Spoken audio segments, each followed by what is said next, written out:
Then Jane and Elizabeth were alone. The former, who had been cautious in her praise of Mr. Bingley before, expressed to her sister how very much she admired him. "He is just what a young man ought to be," said she, "sensible, good-humoured, lively, and I never saw such happy manners, so much ease, with such perfect good-breeding." "He is also handsome," replied Elizabeth, "which a young man ought likewise to be if he possibly can. His character is thereby complete. I was very much flattered by his asking me to dance a second time. I did not expect such a compliment. Did not you? I did for you. But that is one great difference between us. Compliments always take you by surprise, and me never. What could be more natural than his asking you again? He could not help seeing that you were about 5 times as pretty as every other woman in the room. No thanks to his gallantry for that. Well, he certainly is very agreeable, and I give you leave to like him. You have liked many a stupider person." "Dear Lizzie." "Oh, you're a great deal too apt, you know, to like people in general. You never see a fault in anybody. All the world are good and agreeable in your eyes. I never heard you speak ill of a human being in my life. I would wish not to be hasty in censuring anyone, but I always speak what I think." "I know you do, and it is that which makes the wonder. With your good sense, to be so honestly blind to the follies and nonsense of others. Affectation of candour is common enough. One meets with it everywhere.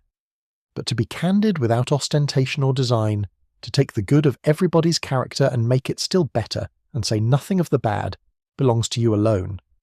And so, you like this man's sisters too, do you? Their manners are not equal to his." "Certainly not at first, but they are very pleasing women when you converse with them. Miss Bingley is to live with her brother and keep his house, and I am much mistaken if we shall not find a very charming neighbour in her." Elizabeth listened in silence, but was not convinced. Their behaviour at the assembly had not been calculated to please in general, and with more quickness of observation and less pliancy of temper than her sister, and with a judgment too, unassailed by any attention to herself, she was very little disposed to approve them.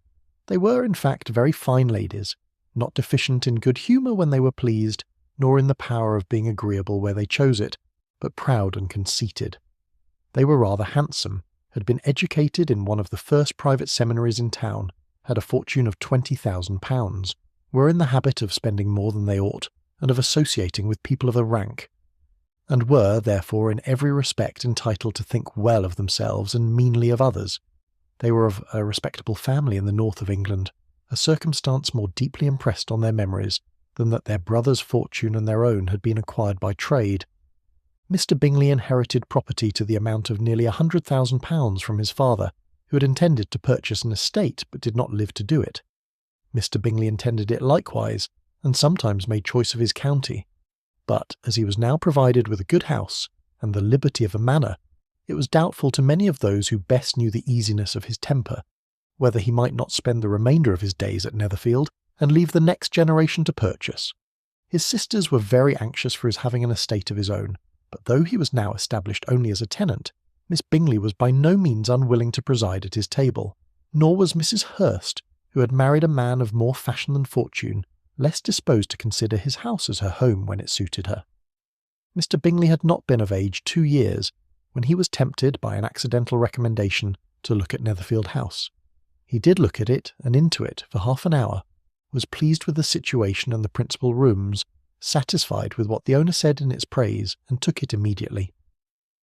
Between him and Darcy there was a very steady friendship, in spite of a great opposition of character. Bingley was endeared to Darcy by the easiness, openness, and ductility of his temper, though no disposition could offer a greater contrast to his own, and though with his own he never appeared dissatisfied. On the strength of Darcy's regard, Bingley had the firmest reliance, and of his judgment the highest opinion. In understanding, Darcy was the superior. Bingley was by no means deficient, but Darcy was clever. He was at the same time haughty, reserved, and fastidious, and his manners, though well bred, were not inviting. In that respect his friend had greatly the advantage. Bingley was sure of being liked wherever he appeared. Darcy was continually giving offence. The manner in which they spoke of the Meryton Assembly was sufficiently characteristic. Bingley had never met with pleasanter people or prettier girls in his life. Everybody had been most kind and attentive to him. There had been no formality, no stiffness. He had soon felt acquainted with all the room, and as to Miss Bennet he could not conceive an angel more beautiful. Darcy, on the contrary, had seen a collection of people in whom there was little beauty and no fashion, for none of whom he had felt the smallest interest, and from none received either attention or pleasure.